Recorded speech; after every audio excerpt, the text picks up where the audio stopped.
அனைவருக்குமே வணக்கம்.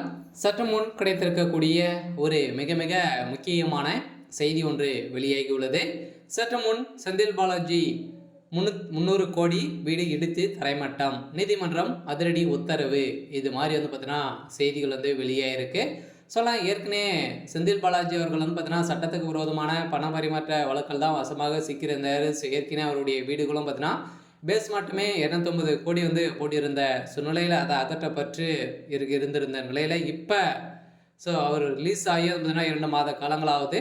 அதுக்குள்ளேயே பார்த்தீங்கன்னா 300 கோடி வீடுகளை பார்த்தீங்கன்னா கட்டியிருக்காரு. ஏற்கனவே அவருடைய மனைவியுடைய பேரில் இருந்திருக்கக்கூடிய வீடு பார்த்தீங்கன்னா இப்போ இடித்து தரைமட்டம் ஆக்க போகிறதாக உச்சநீதிமன்றம் பார்த்தீங்கன்னா தீர்ப்பு வழங்கியிருக்காங்க. அதான் பார்த்தீங்கன்னா இவருக்கு சம்மந்தப்பட்ட அனைத்து இடங்களிலுமே பார்த்தீங்கன்னா ரெய்டுகள் நடந்திருக்கு. இதன் அடிப்படையில் போலியான டாக்குமெண்ட்டுகளை வைத்து வீடுகளை கட்டியிருக்காரு அப்படின்ற மாதிரி தான் இப்போ தகவல் வெளியிருக்கக்கூடிய நிலையில் பார்த்தீங்கன்னா இப்போ செந்தில் பாலாஜியுடைய ஜாமீன் ரத்து செய்ய போகிறதாகவும் வெளியே இருக்குது. அவருடைய கூடிய விரைவில் மீண்டும் சிறைக்கு செல்ல போகிறாரு.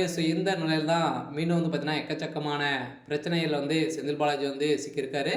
வந்ததுலேருந்தே மீண்டும் இப்போ 40,000 கோடி மெகா ஊழல் பார்த்தீங்கன்னா இதில் நடந்திருக்கு அப்படின்ற மாதிரி தான் இப்போ பார்த்தீங்கன்னா ஏற்கனவே திமுக கூட்டணி இருக்கக்கூடிய பாமக பார்த்தீங்கன்னா ராமதாஸ் அவர்கள் குற்றச்சாட்டுகள் வைத்திருந்த நிலையிலும் பார்த்தீங்கன்னா இதற்கு பதிலளிக்காத திமுகவுடைய அரசும் செந்தில் பாலாஜி அவர்களும் பார்த்தீங்கன்னா இப்போ அதிரடியாக விறுவிறுப்பான நிலையில் தான் இப்போ செந்தில் பாலாஜியுடைய வழக்கு பார்த்தீங்கன்னா மீண்டும் விசாரணைக்கு எடுத்திருக்கக்கூடிய நிலையில் இறுதி தீர்ப்பாக வழங்கியிருக்காங்க.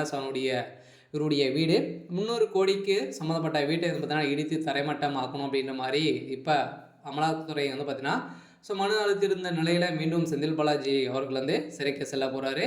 அதுக்குள்ளே அவருடைய வீடு அவருடைய சம்மந்தப்பட்ட போலியான இருக்கக்கூடிய அளவுக்கு அதிகமாக சொத்து சேர்த்திருக்காரு அப்படின்ற மாதிரி போடப்பட்ட வழக்கின் அடிப்படையில் தான் இவருடைய வீடு இப்போ தரைமட்டமாக்கப்பட்டதாக ஒரு தகவல் வழியாக இருக்குது. இதை பற்றி இந்த வீடியோவில் பார்க்கலாம். அதுக்கு முன்னாடி நம்ம சேனலுக்கு இப்போ தான் நீங்கள் முதல் முறையாக வந்திருக்கீங்க அப்படின்னா மறக்காமல் நம்மளுடைய சேனலை சப்ஸ்கிரைப் பண்ணிக்கோங்க. வாங்க வீடியோக்குள்ளே போகலாம். செந்தில் பாலாஜி அவர்களும் பார்த்தீங்கன்னா ஒரு முக்கிய புள்ளியாக இருக்கா இல்லையா? ஏற்கனவே 1.5 வருட காலத்தில் புழல் சிறையில் தான் இருந்தார். இப்போ நிபந்தனை அடிப்படையில் ஜாமீன் இருக்கார். இந்த ஜாமீன் பார்த்தீங்கன்னா இப்போ சாட்சிகளை அனைத்துமே கலைத்திருக்காரு அப்படின்ற மாதிரி மீண்டும் அமலாக்கத்துறை பார்த்தீங்கன்னா வழக்கு பதிவு செய்து இவருடைய வழக்கு மீண்டும் ஜாமீன் ரத்து செய்ய போகிறோம் அப்படின்ற மாதிரி தான் இப்போ தகவல் வெளியாக இருக்குது. இப்போ மார்ச் 4ஆம் தேதி இவருக்கு இறுதி தீர்ப்பு வழங்க போகிறாங்க.